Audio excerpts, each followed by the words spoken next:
Hello. I want to take a few moments to speak directly to you, the people of West Africa, especially in Liberia, Sierra Leone, Guinea, and Nigeria. On behalf of the American people, I want you to know that our prayers are with those of you who have lost loved ones during this terrible outbreak of Ebola.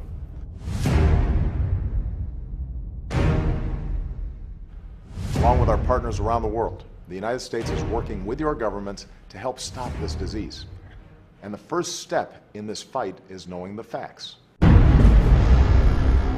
The war against terrorism is a fake war where there is no terror. The war against terrorism is most fake in Africa, where the British, US, and French mass media are trying to kid the public that out in the middle of nowhere, in African nations such as Mali, there are so-called Islamic militants who somehow represent some kind of threat to Buckingham Palace and the White House. Just recently, Mali, Congo, and Sierra Leone erupted yet again into what the BBC described as civil war. The truth is that most of these turf wars and civil wars play into the hands of diamond prospectors, with the displacement of millions of Africans, enabling mining companies to set up shop and create facilities which look like high-security prisons. These are diamond mines, and they mar the natural beauty of the landscape and strip the subterranean strata using high-powered water hoses and acid.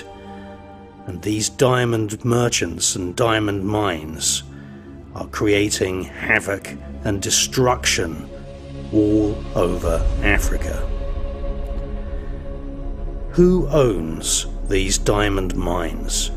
Well, in many cases, De Beers and other Jewish British aristocratic companies are running the diamond business, and it's been that way since the era of Sir Cecil Rhodes, a man so rich from diamonds that he actually named a country, Rhodesia, after his own name. Behind the scenes, vast numbers of guns, pistols and bullets are distributed to various African villages. When a local person discovers a diamond, miraculously, as if by magic, two things happen. Firstly, landmines are placed all over the area where there are diamonds.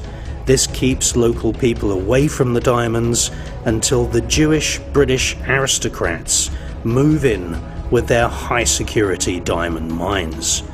And secondly, local people begin to die of a mysterious plague. The World Health Organization says there is no cure for this plague, and the plague is called Ebola.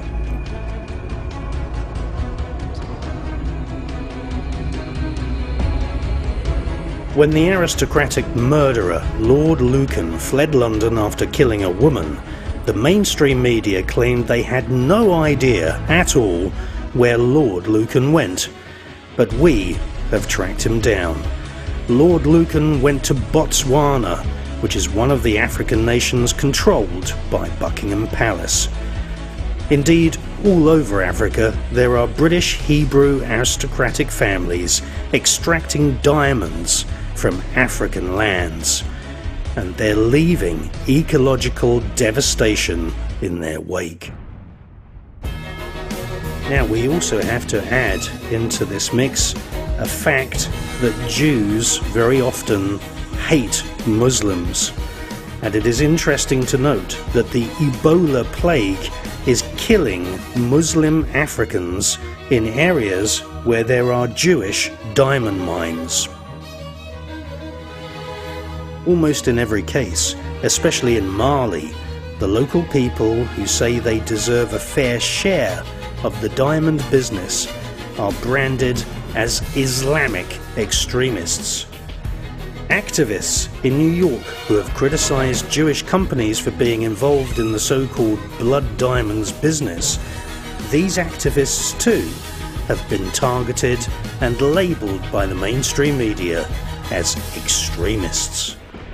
British mercenary soldiers have been hired to distribute guns to stir up civil war in all these African countries where Buckingham Palace and the Jewish diamond traders in Amsterdam, Antwerp and London extract vast numbers of diamonds. Every country in Africa which has diamonds has, just by chance, a civil war. The British Jewish aristocracy are the biggest customers for diamonds. But diamonds are not just about wedding rings and jewellery. Diamonds are used as a form of money laundering and are an important part of the drug trade.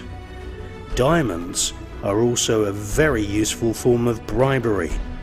$1-million diamonds can be given and held in a single pocket as a bribe, and the value of the bribe can never be seen on any bank account document.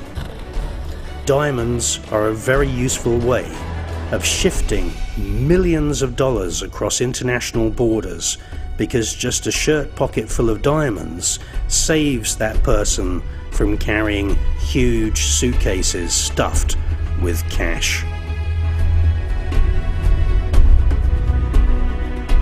During the recent period of war in West Africa, we have witnessed a conflict that is in just over a decade left 50,000 people dead, hundreds of thousands of people homeless, and the country's infrastructure and economy in tatters.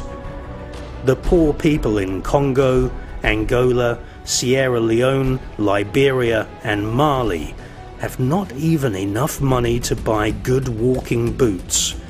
But meanwhile, tons of diamonds have ended up in the hands of the Jewish aristocratic cutters and polishers in Amsterdam and Israel, who prepare and market the diamonds, which are usually bought by the world's richest aristocrats. There is not a single diamond on the planet which has not caused massive ecological and/or social damage. During the last 10 years of the African Diamond Wars, roughly 500,000 people have been the victims of killings, systematic mutilation or other atrocities, with some of the world's worst crimes committed by child soldiers who were drugged to desensitize them of this awful, fake war against terrorism, which is in actual fact fake civil war to protect the owners of the diamond mines.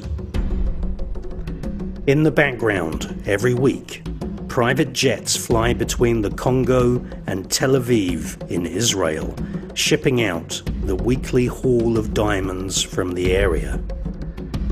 There is, without question, a strange paradox that many African villages rely on a single standpipe of water, while just yards away, high-powered water hoses flush diamonds underground by workers who have to suffer the indignity of anal probes and x-rays as they leave their workplace. The Jewish bosses making sure that none of their modern slaves have swallowed a small uncut gem to allay the horrendous inequality of their society. While the Jewish bosses of these diamond mines earn billions of dollars, the drivers of the trucks and diggers and mining machines earn literally just a few pennies a day.